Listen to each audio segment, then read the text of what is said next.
Hello welcome back student, હું નિલેશ બાવળિયા શ્રી વાત્સલ્ય ક્લાસીસમાં આપનું હાર્દિક સ્વાગત કરું છું. આપણે જોઈ રહ્યા છીએ ધોરણ 10 પ્રકરણ નંબર 4 દ્વિઘાત સમીકરણ. સ્વાધ્યાય છે 4.1 ની અંદર ક્વેશ્ચન નંબર 2 જોવાનો છે. બરોબર, આ વિડીયોની અંદર ક્વેશ્ચન બીજો જોશું. પ્રશ્ન નંબર 1 છે એ આગળના વિડીયોની અંદર શીખી ગયા છે. આ વિડીયોની અંદર આપણે ક્વેશ્ચન 2 જોશું. તો શું કીધું છે જો, આ રીતનો એક દાખલો પરીક્ષાની અંદર પૂછાય છે. MCQ ની અંદર પણ પૂછી શકે, 2 માર્કની અંદર પણ પૂછાઈ શકે. તો શું કીધું જો કે જમીનના એક લંબચોરસ ટુકડાનું ક્ષેત્રફળ 528 મીટર સ્ક્વેર છે. તેની લંબાઈ પહોળાઈના બમણાથી 1 મીટર જેટલું વધુ છે. આપણે જમીનના આ ટુકડાની લંબાઈ અને પહોળાઈ શોધવી છે. આપણે દ્વિઘાત સમીકરણ જ બનાવવાનું છે. પહોળાઈ અને લંબાઈ અને પહોળાઈ કિંમતમાં નથી શોધવાની, બરોબર. આપણે ધારીને કંઈક કરી અને લખી શકશું, પરંતુ આપણે કિંમતની અંદર શોધવાનું નથી, કારણ કે આપણને ઉપર જે સૂચના દીધી છે એમાં જેમ કીધું છે કે દ્વિઘાત સમીકરણ સ્વરૂપે દર્શાવો. તો અહીંયા કંઈક કન્ડિશન આપી છે, એને આપણે સાદા સ્વરૂપમાં એટલે સમીકરણની અંદર લખવાનું છે. તો લંબચોરસ ટુકડો કીધો છે, તો મેં અહીંયા એક લંબચોરસ દોર્યો. ચલો, આ એક લંબચોરસ છે, બરોબર. તેની લંબાઈ પહોળાઈના બમણાથી 1 મીટર જેટલી વધુ છે. તો સૌપ્રથમ આપણે શરૂઆત કરીએ તો શું કરવું જોઈએ? તો ધારો કે લંબચોરસની પહોળાઈ x મીટર છે. કેટલી છે? આપણે પહોળાઈ કેટલી ધારી લીધી? x metre. મેં અહીંયા લખી નાખ્યું x મીટર. ચલો, આટલું લખી નાખ્યું x મીટર. હવે શું કીધું છે? કન્ડિશન આપી છે. શું આપી છે? તો કે લંબાઈ પહોળાઈના બમણાથી 1 મીટર જેટલી વધુ છે. આ ટેકવી દઉં કે લંબાઈ પહોળાઈ ના બમણાથી 1 મીટર વધુ છે. પહોળાઈ આપણે જે ધારી છે એના બમણા કરતા 1 મીટર વધુ છે. તો લંબાઈ શું થઈ જશે? તો લંબાઈ બરાબર બમણા એટલે 2x અને 1 મીટર વધુ એટલે આટલું થશે. તો લંબાઈ કેટલી થઈ ગઈ? 2x + 1, કારણ કે બમણાથી 1 વધારે એટલે આવું થઈ ગયું. આપણે લખી નાખીએ અહીંયા લંબાઈ 2x + 1 મીટર, બરોબર. લંબાઈ મળી ગઈ. હવે આપણને દ્વિઘાત સ્વરૂપે દર્શાવવાનું કીધું છે અને રકમની અંદર આપણને લંબચોરસ ટુકડાનું ક્ષેત્રફળ આપી દીધું છે 528 મીટર સ્ક્વેર. તો આપણે સૌપ્રથમ શું કરશું? તો કે લંબચોરસ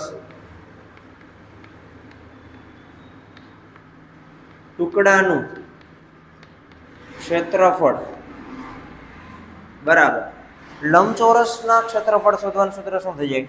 તો કે લંબાઈ ગુણ્યા પહોળાઈ.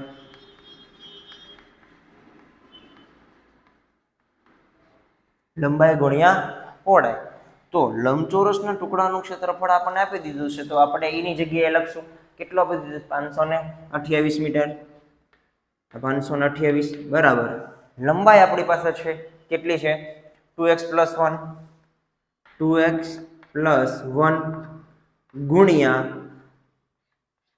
પહોળાઈ કેટલી છે? x મીટર જેટલી. ચલો, આ x છે એ ક્યાં થશે? અંદર ગુણાઈ જશે. તો 528 એમના એમ અંદર ગુણાય તો 2x ની 2 ઘાત પ્લસ x ગુણ્યા 1 એટલે x થઈ જાય. બધું એક બાજુ હું ભેગું કરું તો શું થશે જોવો છો. આ બાજુ ભેગું કરું તો 2x ની 2 ઘાત પ્લસ x, આ 528 ઓલી બાજુ જતા રહે એટલે -528 બરાબર 0. તો જુઓ દ્વિઘાત સમીકરણ મળી ગયું આપણને. 2x ની 2 ઘાત પ્લસ x માઇનસ 528 બરાબર 0.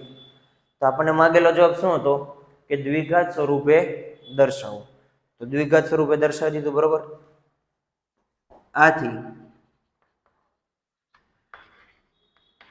દ્વિઘાત સમીકરણ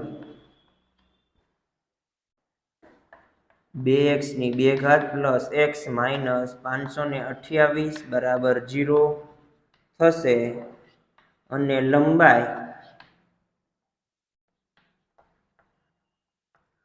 કેટલી મળી? 2x પ્લસ 1 અને પહોળાઈ x મીટર છે. કેટલો ઈઝી સમ હતો. વ્યવસ્થિત સમજશો, સ્ટેપ બાય સ્ટેપ હાલશો એટલે હરેક આવો દાખલો હશે એ તમને સરળ લાગશે. વારંવાર સમજતા રહો અને આગળ વિડીયોની અંદર પોઝ કરી અને બીજો દાખલો જાતે કરવાનો ટ્રાય કરો. ના થાય તો વિડીયોને સ્ટાર્ટ કરજો. હવે જોઈએ બીજો પ્રશ્ન. બીજા પ્રશ્નની અંદર શું કીધું જોવો જોઈએ. બે ક્રમિક ધન પૂર્ણાંકોનો ગુણાકાર 306 છે. આપણે આ પૂર્ણાંક શોધવા છે, દ્વિઘાત સ્વરૂપની અંદર દર્શાવવું છે. બે ધન પૂર્ણાંકનો ગુણાકાર 306 થાય છે. તો સૌપ્રથમ શું કરવું જોઈએ? ધારી લેવું પડે. ધારો કે પ્રથમ એટલે કે નાનો લખો તો ચાલે, નાનો ધન પૂર્ણાંક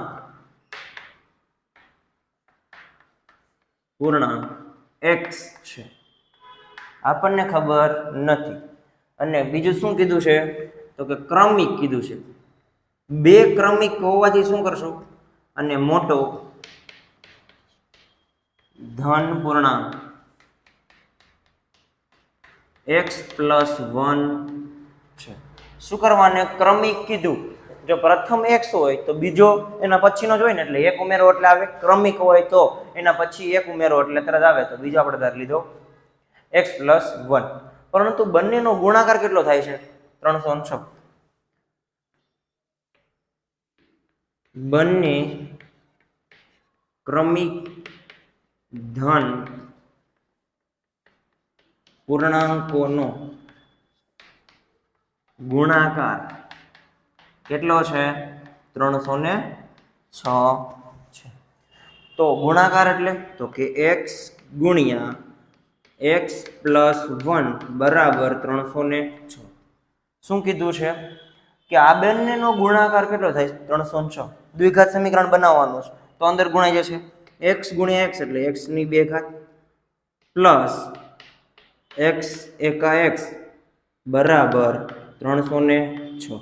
આવું થઈ જશે. 306 બરાબર આ બાજુ લઈ લઈએ તો શું થઈ જાય? તો x ની 2 ઘાત પ્લસ x માઇનસ 306 બરાબર 0. તો આમ દ્વિઘાત સમીકરણ આપણને શું મળશે?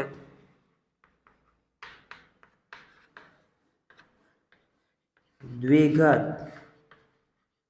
સમીકરણ x ની 2 ઘાત પ્લસ x માઇનસ 306 બરાબર 0 મળે. કેટલો ઈઝી દાખલો હતો. અને નાનો ધન પૂર્ણાંક x છે. મોટો ન લખો ચાલો, બરોબર, કારણ કે x છે એ નાનો છે અને મોટો કયો હોય? x plus 1. અને દ્વિઘાત સમીકરણ મળી ગયું. કેટલું ઈઝી છે, બરોબર. તો ક્વેશ્ચન નંબર 2 નો ત્રીજો અને ચોથો છે એ દાખલો આગળના વિડીયોની અંદર જોશું.